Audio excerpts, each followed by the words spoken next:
திருநெல்வேலி பேட்டையிலிருந்து உங்கள் சித்த மருத்துவர் அல்லாப்பிச்சு. இன்னைக்கு எதை பற்றி நான் வீடியோ போட போகிறேன்னா, இந்த சித்த மருத்துவருக்குள்ளேயும் ஒரு லவ் இருக்குது.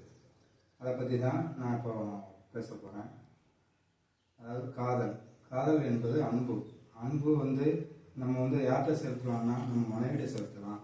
இந்த மனைவி பாருங்கள், நமக்காக எங்கேயே இருந்து நமக்கு வேண்டி வாழ்ந்து அவங்க வாழ்க்கையை முடிச்சுக்கிறாங்க. இதில் நம்ம பாருங்கள், நான் பெருசா நீ பெருசான்னு சொல்லி அதிக பேர் ஈவோல நிறைய பேர் வாழ்ந்துட்டு இருக்காங்க. இதில் இந்த காதலர் தினம் 14 வருது. 14 பாருங்கள், காதலர் தினம் அது எல்லாருக்குமே உள்ள ஒரு தினம் தான். அதாவது யங் கப்பிள், முதியோர்கள், அவங்களும் எல்லாருமே அவங்களோட மனைவியை அன்பை வெளிப்படுத்துங்க.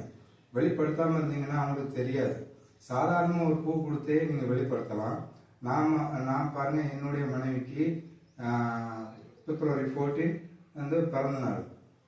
அதில் நான் நானாக ஒரு கவிதையை ரெடி பண்ணி அவங்களுக்கு நான் பூ கொடுத்து நான் ப்ரப்போஸ் பண்ண போகிறேன். அதை நான் அடுத்த வீடியோவில் காட்டுறேன். நான் இதை ஏன் சொல்ல வரேன்னா, தன்னுடைய மனைவிக்கு நீங்கள் அன்பை செலுத்துங்க. அன்பை செலுத்தும் போது அவங்க கடைசி வரையும் உங்களை புரிஞ்சு வாழறதுக்கு அது ஒரு வாய்ப்பாக அமையும்.